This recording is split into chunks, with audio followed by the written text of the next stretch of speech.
Hello dear student, good morning, शुभ प्रभात। कैसे हैं आप सब? चलिए आज अपनी क्लास शुरू की जाती है और क्लास अपनी शुरू की जाएगी छंद से। हम जानेंगे किसके विषय में आज? छंद के विषय में। छंद के विषय में जानेंगे कि छंद क्या है। और छंद के विषय में जानने के लिए आपको ये पता होगा कि वेद के कितने अंग हैं। अगर हम बात करें वेदांग की, वेदांग की तो वेदांग हमारे पास कितने हैं? 6 हैं। कितने हैं? 6 हैं। और उसमें से एक अंग जो है वो छंद है। इस छंद का क्या रोल है, क्या उपयोगिता है इस छंद की, वो यहाँ पर एक चित्र के माध्यम से जानते हैं कि छंद की क्या उपयोगिता है। जैसे मान लीजिए कि ये आपका वेद है और वेद बाबा जो हैं वो अच्छे खासे देख सुन सकते हैं, तो देखने के लिए आँखों का होना ज़रूरी है, सूंघने के लिए नाक का होना ज़रूरी है, खाने के लिए मुख का होना ज़रूरी है, सुनने के लिए कान का होना ज़रूरी है। और ये आपके वेद बाबा का बड़ा सा शरीर और ये उनके क्या हैं? पैर हैं। बढ़िया, ये पैर और ये इनका क्या है? हाथ है। तो ये आपके वेद बाबा कौन है? ये वेद बाबा हैं आपके। और उनकी ये आँख, नाक, मुंह, कान, हाथ और पैर। अब इसी में हमें जानना है। सबसे पहली बात जो है, ये वेद के कितने अंग मैंने आपको बताए? 6। 6 में जो आँख है, वेदों की आँख जिसे हम कहते हैं, वो क्या है? ज्योतिष है। क्या है वो? ज्योतिष। वेदों की आँख कहा जाता है। ज्योतिष को हम वेदों की आँख कहते हैं, यानी वेद की आँख क्या है? ज्योतिष है। वेद का कान निरुक्त को हम वेद का कान कहते हैं। वेद की नाक शिक्षा, मुंह व्याकरण, हाथ कल्प और पैर क्या है? छंद है। ये पैर क्या है? छंद है। कहने का मतलब ये है कि पूरा वेद जो है, ये आपके वेद बाबा जो हैं वो किस पर खड़े हुए हैं? छंदों पर। यानी छंद इसके पैर हैं, यानी पूरा का पूरा वेद जो है वो टिका हुआ है किस पर? छंद पर। तो उसी छंद को हम आज यहाँ पर पढ़ने वाले हैं। से पहली जो बात आती है कि छंद जो है वो चद धातु से बना हुआ है। किस धातु से? चद धातु से बना हुआ है। छंद किस धातु से बना है? चद धातु से बना है। और इसका जो अर्थ होता है वो क्या होता है? आह्लादित होना। आह्लादित होना क्या होता है? आह्लादित होना। आह्लादित होना का मतलब होता है, जैसे कहते नहीं कि आह्लादित है वो, इसका मतलब ये नहीं है कि वो रूखी हंसी हंस रहा है, झूठी हंसी हंस रहा है। इसका मतलब वो हृदय से क्या है? प्रसन्न है। आह्लाद जो होता है, ऐसा नहीं कि पता चला कि अभी अभी 2 तमाचा पाया हुआ था और वो आपको देखते ही अचानक वो हंस पड़ा, तो ऐसा नहीं।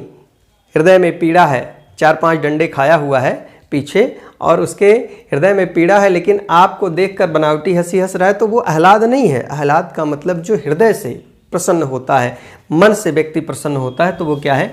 आह्लादित होना, यानी प्रसन्नचित्त होना। प्रसन्नचित्त होना, ये कह सकते हैं हम। ये है छंद। अब जैसे छंद की जो आवश्यकता है वो है क्या? छंद की आवश्यकता क्यों पड़ी? सबसे बड़ी बात तो ये आती है, जैसे हमारे सामने जो विधा होती है वो गद्य और पद्य की है। गद्य और पद्य की विधा है। अब उसमें भी अगर हम गद्य की बात करें, जैसे मान लीजिए भारतेंदु हरिश्चंद्र जी का जो पाठ है भारत वर्षोन्नति कैसे हो सकती है शीर्षक से, जिसे आप लोग पढ़ेंगे और 12th के बच्चे इसे पढ़े हैं, तो उसमें अगर हम ये सोचें कि हम पूरे पाठ को 10 बार 20 बार 25 बार 30 बार पढ़ लें और उसके बाद वो हमें हूबहू उसी तरीके से याद हो जाए, कहीं किसी तरीके की मिस्टेक ना हो, जो शब्द जहाँ पर है उसका उसी जगह पर प्रयोग कर पाएँ हम, तो ऐसा संभव नहीं है। वो चीज़ें आपको पूरी तरीके से पता हो जाएंगी, उसे आप अपनी भाषा में लिख सकते हैं, कोई समस्या नहीं आएगी, लेकिन हूबहू जैसा है वो वैसे का वैसा आप उसे पूरी तरीके से नहीं पढ़ सकते, नहीं बोल सकते किसी के सामने, क्योंकि वो छंदबद्ध नहीं है, छंदबद्ध नहीं है, वो उसमें छंद का प्रयोग नहीं किया गया है। अब छंद का प्रयोग क्या हो गया कि जैसे मैंने कक्षा 3 में कविता पढ़ी थी, उठो लाला बाके कोलो पानी लाई हूँ, मोदोलो बीती रात कमल दल फूले, उसके ऊपर भौरे झूले चिड़िया चहक उठी, पेड़ों पर बहने लगी हवा सुंदर। तो ये मुझे अभी तक क्या है, याद है।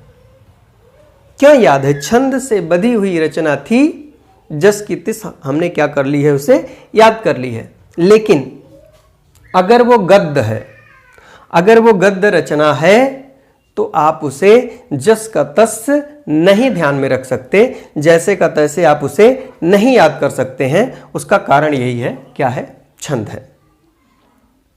क्योंकि इसमें एक निश्चित यति गति लय तुक ये सबसे बधी हुई रचना होती है ये, इसलिए ये आपके मानस पटल पर जाकर अंकित हो जाती है हूबहू, और आप उसका हूबहू प्रयोग कर पाते हैं। लेकिन गद्य में ऐसा नहीं है, इसलिए आप उसका हूबहू प्रयोग नहीं कर सकते हैं। तो बात आपको समझ में आ रही होगी कि यदि हम बात करें कि वेदों का पैर या पांव किसे कहा जाता है, किसे कहा जाता है, तो आपका जवाब क्या होगा? छंद होगा। ठीक है, तो अब बात आपको समझ में आ रही होगी कि छंद से बधी हुई रचना जो है वो आपके मानस पटल पर जस की तस अंकित हो जाती है, और आप उसका प्रयोग यथावत ठीक वैसे का वैसे अपने मुख से आप उसे वर्णित कर सकते हैं। तो ये बात आपको समझ में आई होगी। अब बात ये आती है कि ये तो बात हो गया छंद शब्द चद धातु से बना है, जिसका अर्थ है आह्लादित होना, यानी हृदय से प्रसन्नचित होना। अब बात इससे कुछ जुड़ी हुई हम करते हैं, तो छंद से जुड़ी हुई बाकी की बातों के विषय में बात करें कि छंद यदि इसकी बात करें कि इसका सर्वप्रथम प्रयोग किसका? छंद का सर्वप्रथम प्रयोग कहाँ मिलता है हमको? ऋग्वेद में मिलता है।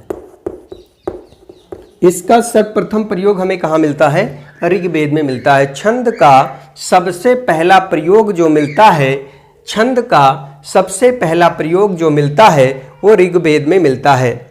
इसके प्रतिष्ठापक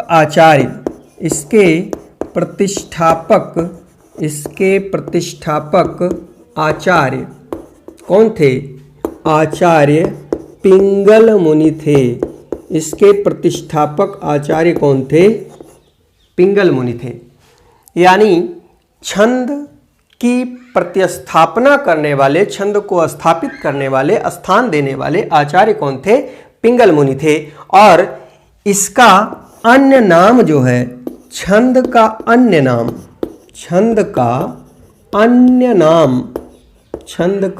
नाम जो है उसे हम किस नाम से जानते हैं? पिंगल शास्त्र के नाम से जानते हैं।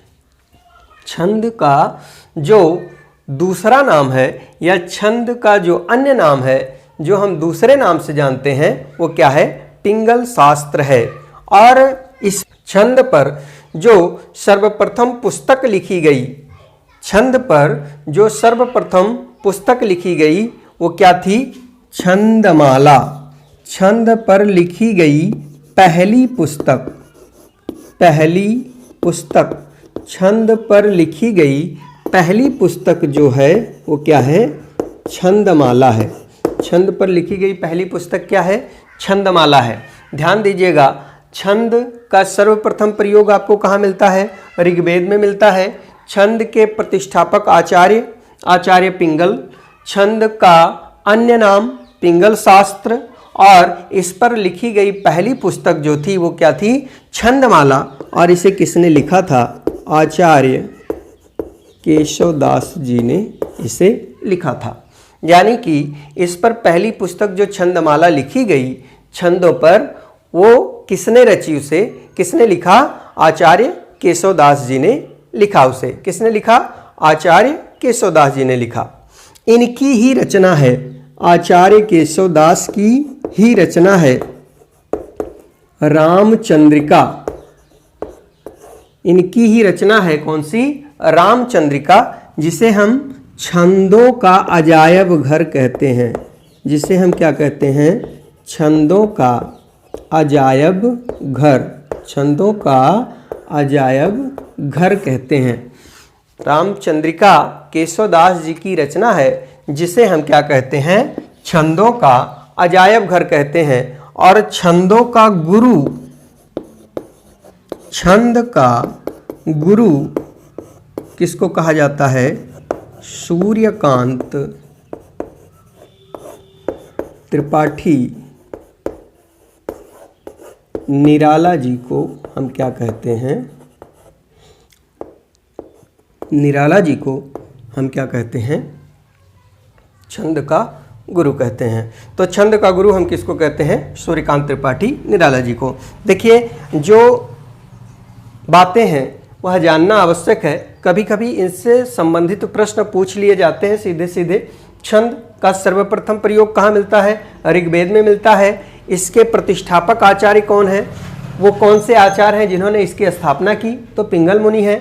छंद का अन्य नाम पिंगल शास्त्र, यानी छंद को पिंगल शास्त्र के नाम से जाना जाता है। इस पर लिखी गई पहली पुस्तक छंदमाला, यानी छंद पर लिखी गई जो पहली पुस्तक है वो क्या है? छंदमाला है। इसके रचनाकार कौन है? केशवदास जी हैं। केशवदास जी की रचना रामचंद्रिका बहुत ही मशहूर रचना है, पूछी जाती है एग्जामिनेशन में। रामचंद्रिका किसकी रचना है? यह छंदों का अजायब घर किसे कहा जाता है? या निम्नलिखित में से केशवदास जी की रचना कौन सी है? तो उसमें आपको रामचंद्रिका मिलेगा। और इसको छंदों का अजायब घर कहा जाता है क्योंकि इसमें बहुत प्रकार के छंदों का प्रयोग किया गया है। ठीक है। छंद का गुरु सूर्यकांत त्रिपाठी निराला को माना जाता है। ठीक है, तो यहाँ तक की बात क्लियर है। ये बात आपको इतनी समझ में आई? ठीक। अब देखिए, अब बात आती है कि छंद के जो अंग हैं, बात यहाँ से आती है कि छंद के जो अंग हैं वो कितने हैं और कैसे इनको समझा जाए, कैसे जाना जाए। इसके लिए मिलते हैं आप सबसे अगली क्लास में। तब तक आप सभी को बहुत बहुत प्यार, बहुत बहुत नमस्कार। जय हिंद।